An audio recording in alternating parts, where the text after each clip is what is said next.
On a quiet morning in the South China Sea, a Philippine patrol vessel detected an incoming object, fast, low-flying, and headed straight for its position. Within seconds, alarms blare.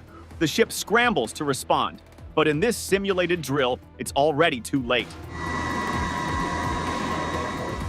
Manila is rushing to improve its missile capabilities. For just this reason, it is turning to India for solutions, rather than the United States or Europe. The BrahMos supersonic cruise missile was just the beginning. As tensions with China escalate over disputed waters and gray zone tactics, the Philippines is now exploring even more Indian missile systems. From air defense to advanced anti-ship capabilities, Manila sees India as a key partner in its urgent push to modernize its military and deter future aggression. With shared geopolitical interests and battle-proven technology, India's missile arsenal could be the game changer the Philippines needs in the Indo-Pacific's high-stakes power struggle. We have also now receiving interest for BrahMos. Of course, we have exported to Philippines.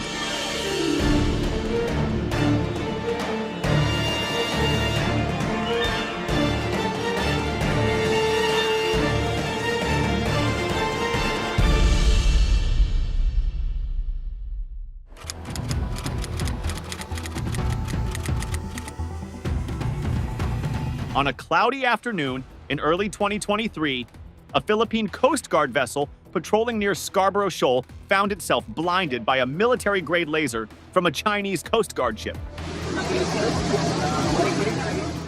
It wasn't the first provocation. Filipino fishermen have faced water cannons, ramming incidents, and swarms of Chinese maritime militia in their own territorial waters.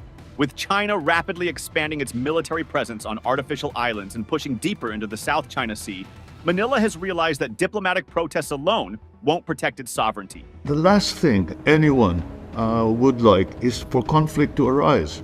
This is not poking the bear, as it were. We are trying to do quite the opposite. Since the threat has grown, we must do more to defend our territory. The response? A massive military modernization effort aimed at building a credible deterrent. The BrahMos supersonic cruise missile, developed by India and Russia, is the centerpiece of the Philippines' new anti-access area, Denial A2 AD strategy. Capable of reaching speeds of Mach 3, 3 times the speed of sound, and striking targets up to 300 kilometers away, BrahMos provides Manila with a weapon that can cripple enemy warships before they get close. In 2022, the Philippines signed a $375 million deal for a shore-based BrahMos system, with deliveries expected by 2025. Given the increasing tensions with China, discussions about expanding this arsenal are already underway. To strike naval threats, the Philippines also recognizes the need for air defense. To counter China's frequent aerial patrols near its airspace, Manila is now eyeing the Akash surface-to-air missile system from India. With a 25-kilometer range, the Akash can track 64 targets at once and engage 12 simultaneously, providing a crucial shield against fighter jets, drones, and potential missile attacks. A $200 million deal is reportedly in the works, adding another layer of defense to Manila's growing missile network.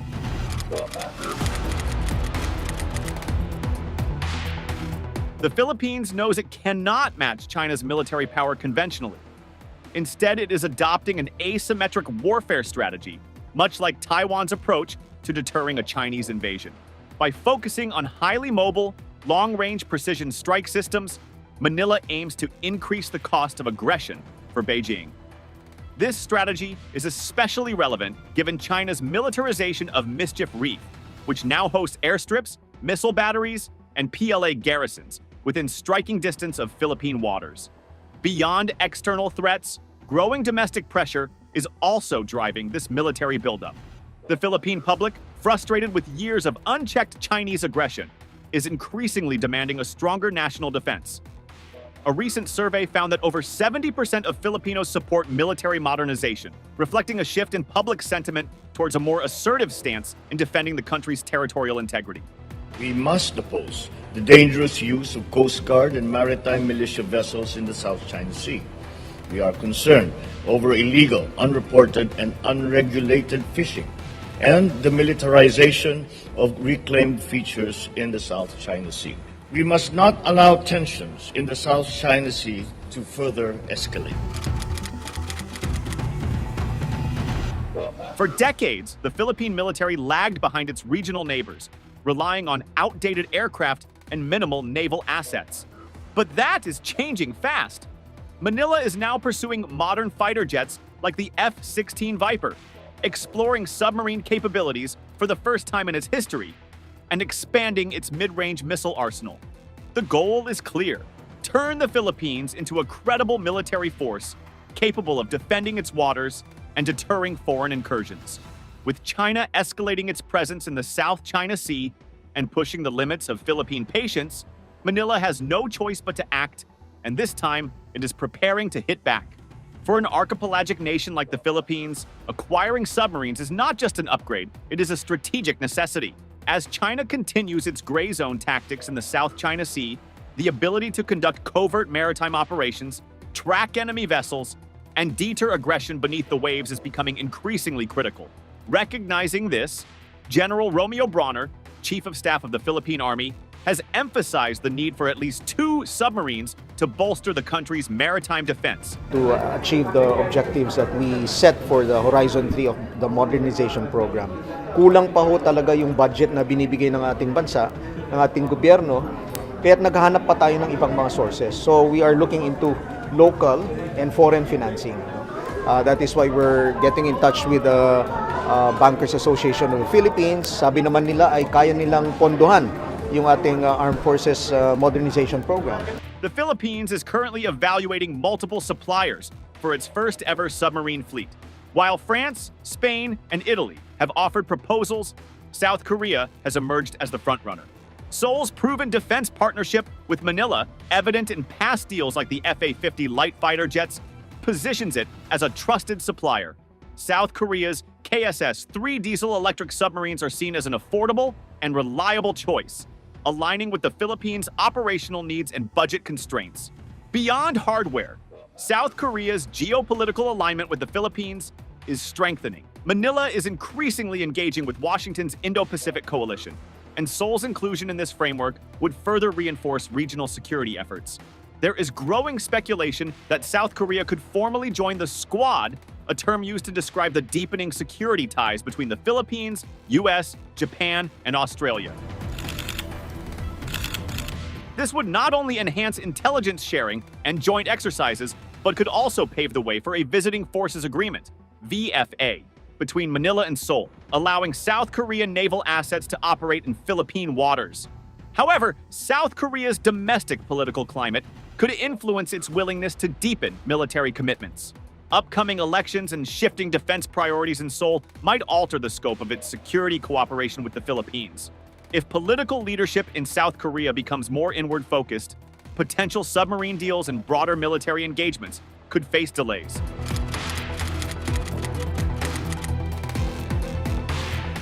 Despite the strong rationale for submarine acquisition, budget constraints remain a major hurdle. The Philippines is already investing heavily in missile defense, fighter jets, and naval modernization, making submarines a costly addition. With the June 2025 congressional elections approaching, any large-scale defense deal could become politically sensitive, especially if opposition parties question the affordability of such an investment. Another consideration is India's role in submarine space. While New Delhi has been a key defense partner in missile systems, concerns persist over its technical expertise in submarine construction. If the Philippines ever considers diversifying suppliers or seeking Indian collaboration, issues related to training, maintenance, and operational reliability could arise. Despite these challenges, submarines represent the next major leap in the Philippines' military modernization. Whether through South Korea, France, or another supplier, Manila is making it clear. It intends to defend its waters, not just from the sky and surface, but from the depths as well. For decades, India was one of the world's largest arms importers, relying heavily on Russia, France, and Israel for its defense needs. But today, the narrative is changing. New Delhi has rapidly transformed into a major arms exporter, supplying advanced weaponry to nations seeking to counterbalance China's growing military footprint. This shift is not just about economics, it's a geopolitical play that aligns with India's strategic ambitions in the Indo-Pacific. India's defense exports have seen a massive surge since 2020, particularly in missile systems, naval technology, and defense electronics. In 2024, India's arms exports exceeded $2.4 billion, marking a significant leap from previous years. Much of this growth comes from nations wary of Chinese aggression, including the Philippines, Vietnam, and Indonesia, all of whom are strengthening their military ties with India. A prime example is the BrahMos supersonic missile deal with the Philippines, worth $375 million, India's largest ever defense export contract. With further discussions on expanding missile sales and potential submarine technology transfers, India is solidifying its role as a trusted supplier in the Indo-Pacific defense market.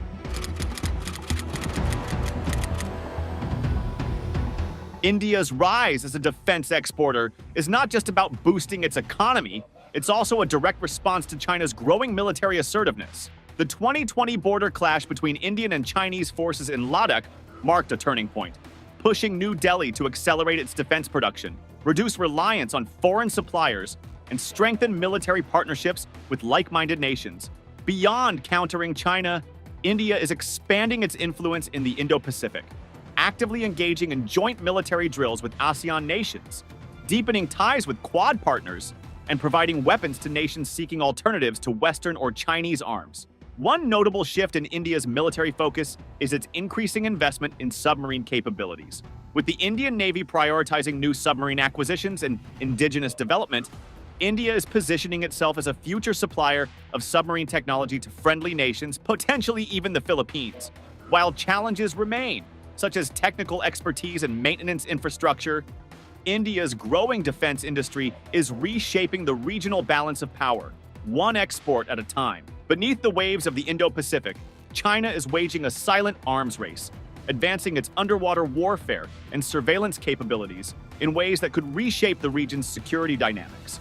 From mysterious submarine projects to a vast underwater sensor network, Beijing is making bold moves to dominate the depths, and nations like the Philippines are taking notice. Satellite imagery and naval intelligence reports suggest that China is secretly constructing a new class of submarines at its Guangzhou shipyards. Details remain scarce, but speculation is rife that this could be an AI-driven unmanned underwater vehicle, UUV, designed to operate autonomously, enhancing China's anti-access area denial, A2AD strategy. If true, such developments could significantly complicate regional defense strategies. An AI-powered UUV would give China the ability to patrol strategic waterways, conduct intelligence gathering, and even deploy underwater mines, all without risking human crews. This could escalate tensions in contested areas like the South China Sea, where China has already militarized artificial islands and harassed Filipino vessels.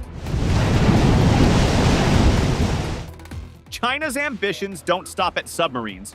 Beijing is also constructing a vast underwater surveillance network, often dubbed the Great Underwater Wall, modeled after the U.S. Cold War-era sound surveillance system. This system, comprising a network of underwater sensors, drones, and sonar arrays, is designed to track enemy submarines, monitor ship movements, and control key maritime choke points. However, while technically advanced, China's network faces major challenges. Unlike the U.S., which built SOSUS with the cooperation of allies, Beijing's aggressive behavior in the region has alienated potential partners. Countries like the Philippines, Vietnam, and Indonesia remain wary of Chinese maritime ambitions, making it difficult for China to establish a truly integrated surveillance system. Meanwhile, the U.S. and its allies are reviving their own underwater monitoring capabilities, aiming to counteract China's growing dominance in the deep. China's underwater advancements reflect a broader technological shift in modern warfare, one where AI-powered drones, autonomous submarines, and real-time data processing are becoming the new battlefield. The ability to deploy unmanned underwater assets not only enhances China's surveillance capabilities, but also reduces the risks of direct confrontation, making covert operations more effective and harder to detect. With the rise of AI-driven underwater warfare, nations like the Philippines, Japan, and Australia must adapt quickly. The growing reliance on autonomous systems, sensor networks, and next-generation submarines means that the Indo-Pacific is entering a new era of naval competition. where control of the underwater domain could determine the balance of power in the region.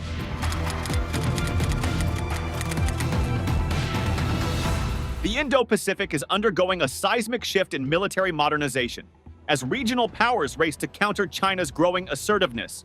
The Philippines, once reliant on external security guarantees, is now aggressively bolstering its defense capabilities, acquiring advanced missiles, fighter jets, and submarines to deter maritime threats. India, once known primarily as an arms importer, has transformed into a key defense supplier, strengthening its strategic ties with nations like the Philippines through arms deals and military cooperation. Meanwhile, China is spearheading next-generation underwater warfare, integrating AI-driven submarines, surveillance networks, and autonomous naval systems to solidify its control over contested waters. As maritime tensions reach new heights, the Indo-Pacific is becoming an arena of competing strategies and power plays. The growing militarization of the region underscores the critical importance of alliances and defense partnerships, with the Philippines deepening ties with the US, Japan, India, and Australia to counterbalance China's expanding influence. The stakes have never been higher, and the unfolding security dynamics suggest that the next battles in this geopolitical chess game may be fought beneath the waves, in the contested depths of the South China Sea. The race for military and technological supremacy in the Indo-Pacific is intensifying, as the Philippines, India, and the US strengthen their security ties, and China doubles down on underwater dominance. The stakes have never been higher. In this evolving chess game, the key question remains: will deterrence be enough to prevent conflict, or are we heading toward an inevitable clash beneath the waves? Thank you for tuning into our channel. If you enjoyed the video, please remember to like, share it with your friends, and subscribe to our channel for more in-depth analysis of global issues.